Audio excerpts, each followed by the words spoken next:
देखिए class 9th का 4th chapter जो है क्या है, linear equation in two variable का हमने पहले एक्सरसाइज बता दिया है 4.1, दूसरा एक्सरसाइज है 4.2 और इसमें क्वेश्चन क्या है पहला कि which of the following option is true and why. बताना है कि इसमें से कौन सा ऑप्शन ट्रू है और क्यों है। समझ में आ रहा है? प्रियांशी इधर देखो बेटा, देखो पढ़ते टाइम भले आप कहीं पे भी पढ़ो फर्क नहीं पड़ता, लेकिन पढ़ते टाइम अगर कहीं खुजली भी हो ना तो कंट्रोल कर लेना चाहिए।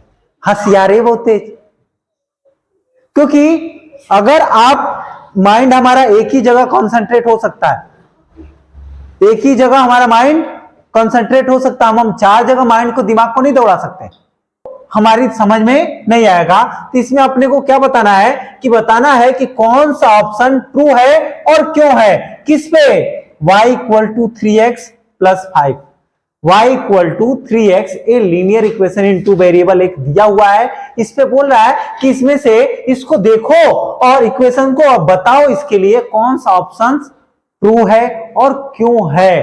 तो देखो यूनिक सॉल्यूशन कर रहा है कि अगर ये इक्वेशन है, लीनियर इक्वेशन है, क्या बेटा y equal to 3x plus 5 अगर है तो इसके लिए इसमें से कौन सा ऑप्शन सही है। क्या इसका यूनिक सॉल्यूशन होगा? यूनिक सॉल्यूशन का मतलब होता है एक सॉल्यूशन, यूनिक सॉल्यूशन मतलब एक ही सॉल्यूशन होगा तो नहीं। क्यों? क्योंकि एक चीज याद रख लेना कि अगर linear equation in two variable है तो उसके मेनी सॉल्यूशंस होते हैं। कितने? मेनी सॉल्यूशन होते हैं। क्यों? क्योंकि हमें किसी एक वेरिएबल की वैल्यूज को पुट करेंगे अपने मन से, अपने मन से कुछ भी पुट कर सकते हैं।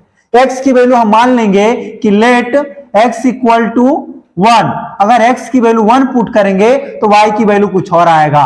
3 इंटू 1 प्लस 5 क्या आएगा बेटा? y इक्वल टू 3 1 जा 3 प्लस 5 कितना आएगा? y equal to 8।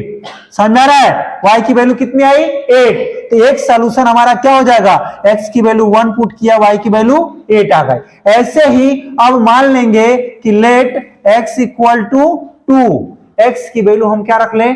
2 रख लें इसी इक्वेशन में, इसी linear equation in two variable में। तो हमारा यहां पे हम x की जगह 2 रखूंगा तो y इक्वल टू 3 इंटू 2, 3 और x के बीच में क्या है? मल्टीप्लाई, इसीलिए मल्टीप्लाई कर रहे हैं।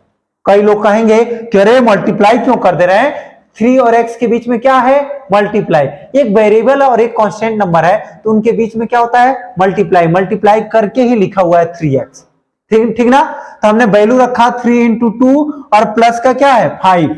देखना ध्यान से, तो y इक्वल टू 6 प्लस 5, 3 2 जा 6 प्लस 5 कितना आएगा? 11। y की वैल्यू कितनी आई? 11। तो एक सॉल्यूशन क्या हो जाएगा? हमने x की वैल्यू 2 रखा तो y की वैल्यू 11। ऐसे ही x की वैल्यू 3 रखेंगे तो y की वैल्यू कुछ अलग आएगी। x की वैल्यू 4 रखेंगे, आप मन करे तो x की वैल्यू रखा हूं, y की भी वैल्यू रखोगे तो x की वैल्यू चेंज होती जाएगी।